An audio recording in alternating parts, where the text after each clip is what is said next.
everyone, I am Dr. Sonal Jain from Department of Anthropology, University of Delhi.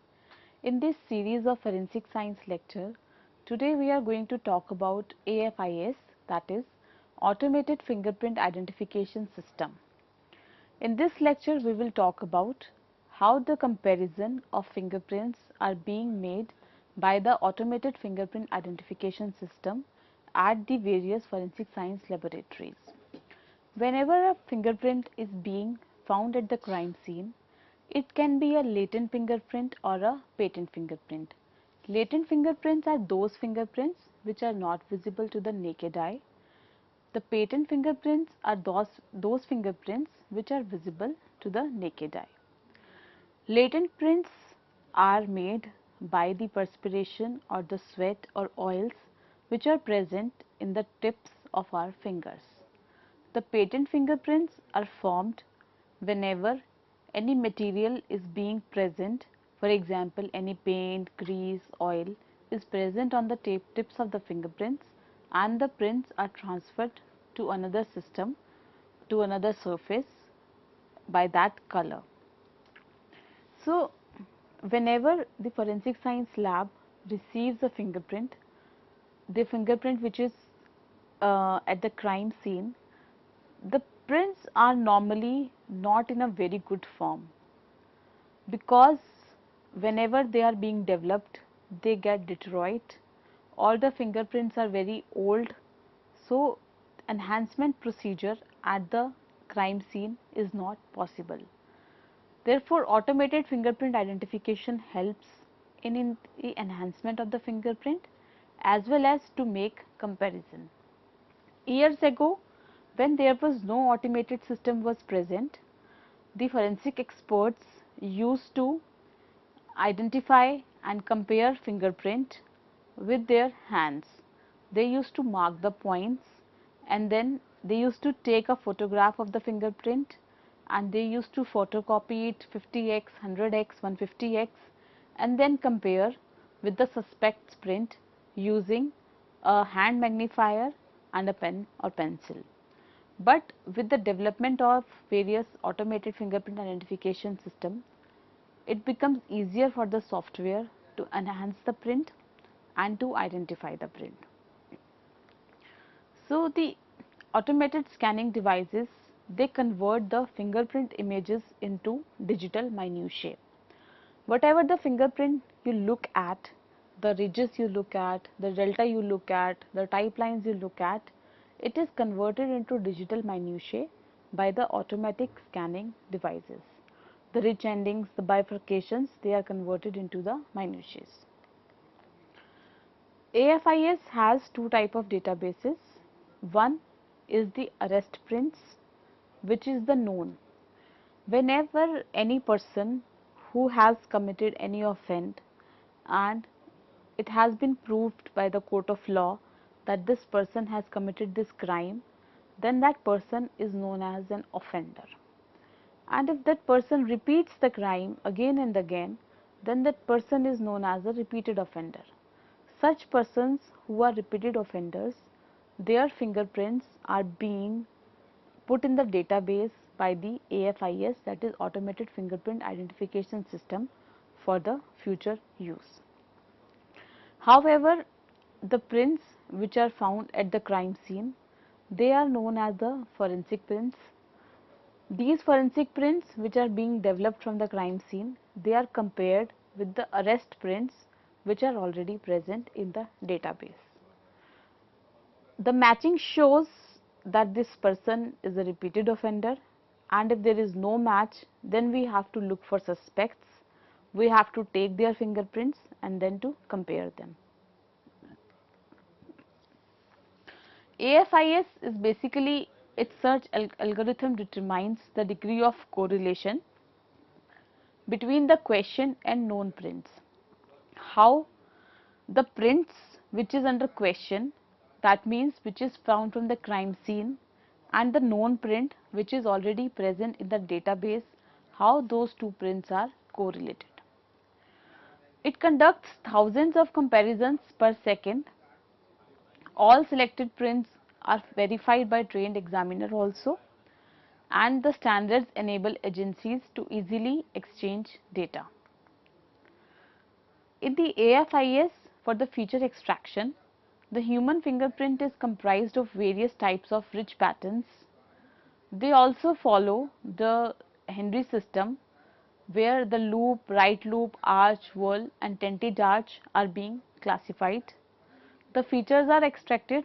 First, the print is being divided on the basis of class characteristics, and they are then further looked into on the basis of individual characteristics. Loops make up nearly two-thirds of all the fingerprints. Whirls are nearly one-third, and perhaps only 5 to 10% of the population are arches. These classifications are relevant in many large-scale forensic applications, but are rarely used in biometric authentication. So, whenever if we have a bad print which is extracted from the crime scene, the first thing is to enhance the print. The software, we go for the feature enhancement procedure.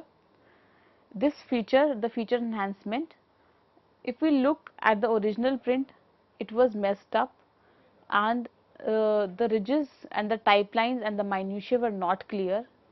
But when the print was converted into digital minutiae, the enhanced print has clear and cut type lines. So, it is easier now for comparison with the other print. So, the first step for the software is to obtain a clear image of the fingerprint. Enhancement is carried out so as to improve the clarity of the ridge and furrow structures of input fingerprint images based on the estimated local ridge orientation and the frequency. For the grayscale images, area lighter than a particular threshold are discarded and those darker are made black. This is for the print enhancement. The ridges are then thinned from 5 to 8 pixels in width down to 1 pixel, and for precise locations of endings and bifurcations. After the enhancement of the print, we go for the next step, which is feature extraction. Minutiae localization is the next step. Even a very precise image has distortions and false minutiae that need to be filtered out. For example, search and eliminate any one of two adjacent minutiae so that they do not interfere while the feature extraction procedures. Sometimes in a print there could be certain scars, sweat or dirt which appear as the false minutiae, and algorithm locate any point or pattern that does not make sense, such as a spur on an island or a ridge crossing perpendicular to 2-3 others, probably a scar or dirt.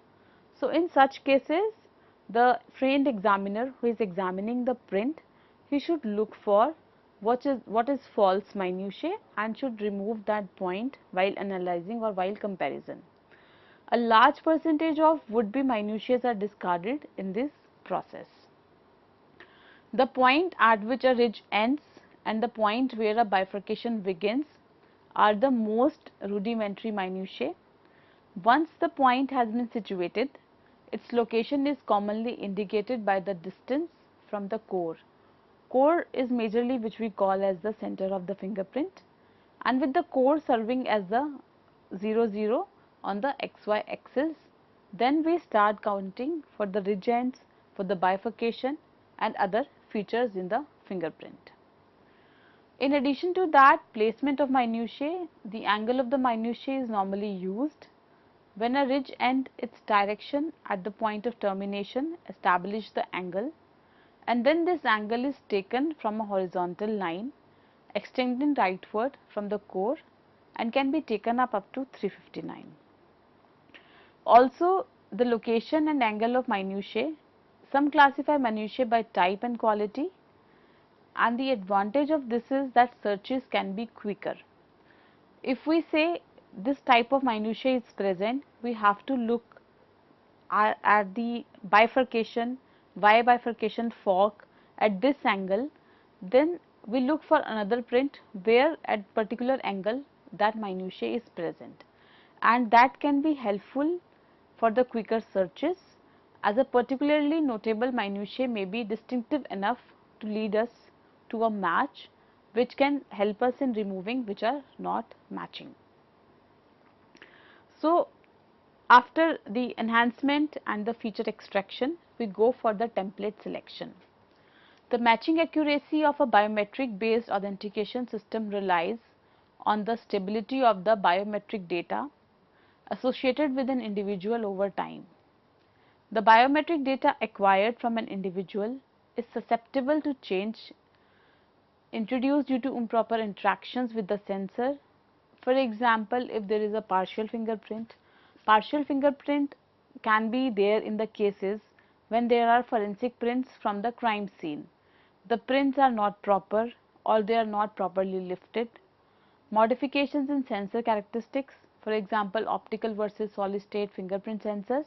So, if the biometric machine has different sensors characteristics, then that may also lead into the changes. Variations in environmental factors, whether the weather was dry, which results in a faint fingerprint, and temporary alterations because of any cut or scars which are present on the fingertips of an individual. Thus, it is possible for the stored template data to be significantly different from those obtained during authentication, resulting in an inferior performance, which may result in the higher false rejections of the biometric system. So, if a person print which is being present in the database is the center point of the finger, and the print which is being taken from the crime scene is the side of the finger, then it gets really difficult for the software to analyze and to look whether the print is being matching or not. In such cases, whenever a database is being made, then the fingerprints which is being given by the individual is taken from all the directions, from the center, from the left, from the right, from the top and from the bottom. So, in any case, if a missing fingerprint comes from the forensic prints or missing fingerprints is given on the biometrics, it can identify that it belongs to the same individual, because the data which is being present with the machine is more than enough to identify it. So, multiple templates that best represents the variability associated with a user's biometric data should be stored in the database. As I have told you that we can store multiple impressions pertaining to different portions of a user's fingerprint to deal with this problem of partially overlapping fingerprints. So, there is a trade-off between the number of templates and the storage and computational overheads introduced by multiple template. For an efficient functioning of a biometric system, the selection of templates should be done automatically. After that, we go for the matching algorithm, which uses automatic minutiae detection, that is AMD. This AMD looks for the minutiae which are present in the fingerprints, are essentially terminations and bifurcations of the ridge lines that constitute a fingerprint pattern. Automatic minutiae detection is an extremely critical process, especially in low quality fingerprints, where noise and contrast deficiency can originate pixel configurations similar to minutiae or hide real minutiae. So, in such cases where we have a fingerprint which is of low quality, we go for the AMD. The basic idea here is to compare the minutiae on the two images. The figure alongside is the input given to the system, and can be seen from the figure the various details of the image can be detected. Hence, we are in a position to apply the AMD algorithm. For the matching algorithm, we look for the fingerprint side by side which is present in the database and which is the forensic print, and then we look for the various minutiae points which can be made for comparison by the software. Firstly, it identifies different minutiae which are present in the fingerprint and then make a comparison of left to right in a juxtaposition. The algorithm, the next step in this is to mark all the minutiae points on the duplicate image of the input fingerprint with the lines much clearer after feature extraction. Then this image is superimposed onto the input image with marked minutiae points as shown in the figure, and finally a comparison in weight with the images in the database and a probabilistic result is given. Whenever AMD is applied or whenever we are using automated fingerprint identification system for the analysis or comparison of the fingerprint, a trained examiner must look after the result whether the software has analyzed and compared the fingerprint properly or is there any problems with the AMD, where it is difficult to extract the minutiae points accurately when the fingerprint is of low quality. Also, using the AMD, it does not take into account the global pattern of ridges and furrows, and the fingerprint matching based on minutiae has problems in matching different sized minutiae patterns. That is in the case when the print is not registered with the database. So, if we talk about the accuracy using the automated system, we have FAR, that is false accept probability, that an imposter is wrongly accepted by the system. False reject rate probability, that an authorized user is wrongly rejected by the system, and defined ER as the threshold value where the FAR and FRR are equal. Lower EER means better performance, and existing system 0.01% FAR and 1% FAR depending on which system we are using. So, whatever the system is there, the false accept probability should be low and also the false reject rate should be low. The person whose actual fingerprint should match and whose fingerprint is not there should not match. So, the correct decision is where the genuine individual is accepted, and incorrect decision on the basis of algorithm is where genuine individual is rejected, which is a false reject. Correct decision will be where imposter is rejected, and incorrect decision will be where an imposter is accepted. That means there was a false acceptance by the software. So, look for that ERR should be the error should be the less in such cases when you are using the biometric system. So, the research issues are related to the security of the fingerprint recognition system, while some are related to improving the general system so that we get a better FAR and FRR.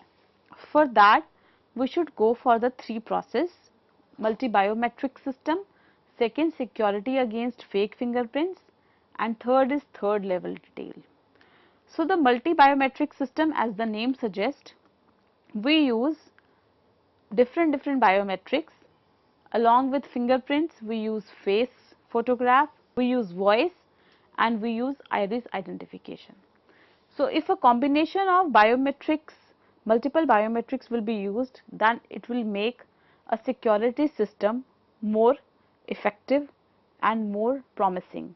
It will not be compromised early, or it will not be compromised by the person who is posing as an imposter.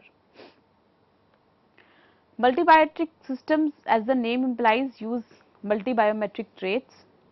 They are expected to be more reliable and they address the problem of known universality, since multiple traits can ensure sufficient population coverage. In such cases, if there is any attack where the person is using any lifted fingerprints, then in such spoofed fingerprint cases, the multi-biometric system are very useful, because if a person can copy the fingerprints, it is difficult for them to copy all the traits, their face, their iris, etc. Then we have the cases where we can use whether there in certain cases the fingerprint is taken from the dead person or the live person. The software solution is to live persons as opposed to spoofed or cadaverous fingers. They show some kind of moisture pattern due to perspiration. So the software can identify whether this print is coming from a live finger or from a spoof or from a dead finger, so that can also be eliminated. Then we have third level details. This is a very new approach. Here the expert is not specifically analyzing the fingerprint characteristics, rather we are studying the pores and the outlines of the fingerprint edges. This science is known as poroscopy, where we look where the different pores are present, and the pores will be present only for the fingerprints which are from a live person. They will not be present in a spoofed fingerprint or in a cadaverous fingerprint. So, going for the multi-level, multi-biometrics approach and the third level details will help us in the cases where the security system is being compromised. The level of third level details can be recovered is very dependent on the chemical treatment used and the subsequent quality of the mark. If for example the fingerprint has been stained with basic yellow, the dye often obscures the pore details. Thus, to maximize the quality of the fingerprint, the image is lit from behind the baseboard, as we can see in the diagram alongside, which can clearly say whether the fingerprint comes from the live fingerprint or it is a spoof. So, once the fingerprint has been acquired, it is placed in the digital darkroom. We apply a Sobel filter, image is inverted, thresholding is applied, and the fingerprint can be ready for the analysis and can be printed at any size for the user requires. Thus, the third quality detail will help us in further analysis to know whether any fingerprint is an original print or not. The applications of this biometrics of the fingerprints are in the banking security, for example, ATM security, card transactions, etc. At the airport, where physical access control is required, information system security for the national ID systems, for the passport controls, prison visitors, inmate control, for the voting, identification of criminals, identification of missing children, and for secure e-commerce. Nowadays, use of biometrics is very important even at various office for the attendance to seek whether the person was present, the time of leaving, the time of entering, identification of various criminals if the prints are being left at the crime scene, identification of even dead bodies also in the cases of any mass disaster cases. Also various devices. Nowadays very commonly these biometrics are being used in fact in the day-to-day life for the fingerprint identification as the house locks, where we can put our fingerprints or the retina scan to enter our houses. So, just to conclude, the fingerprint identification offers a very reliable and cost-effective method for identity verification across various domains, contributing to improved security and efficiency. However, it is very important to consider privacy and security concerns when we are implementing this biometric systems, because whenever any identification is on stake, we have to look for the cost effective methods as well as up to what point the security is being maintained. This identity verification across various domains, as we talk about for the national security or for the identification system or for any identity card or any Aadhaar card also, which includes our fingerprints and our retina prints also. So, depending upon what kind of domain, every domain is taking the biometrics. As we have studied along with the fingerprints, various other patterns of our retina scan, of our footprints, all these are the individual patterns which are specific to a certain individual and cannot be copied. But as the science is advancing, the criminals are also advancing, and they also look for those methods which can break the system. They look for how to go for the spoof of these biometrics. Being a forensic scientist or being in the security system, it is very much required that we look for how to not how to being all these security measures should be taken effectively, and using the third party details, detailing methods, and how to be spoofing. We have to reduce the number of spoofs. Most importantly, these are the machines which are we using for the biometrics analysis, and their false acceptance rate and the false rejection rate is a lot high. We have to reduce the error so that the fingerprint identification or the biometric identification should be a conclusive tool. Whenever we are implementing it, considering the privacy and security concerns during the implementation of this biometric systems. Thank you.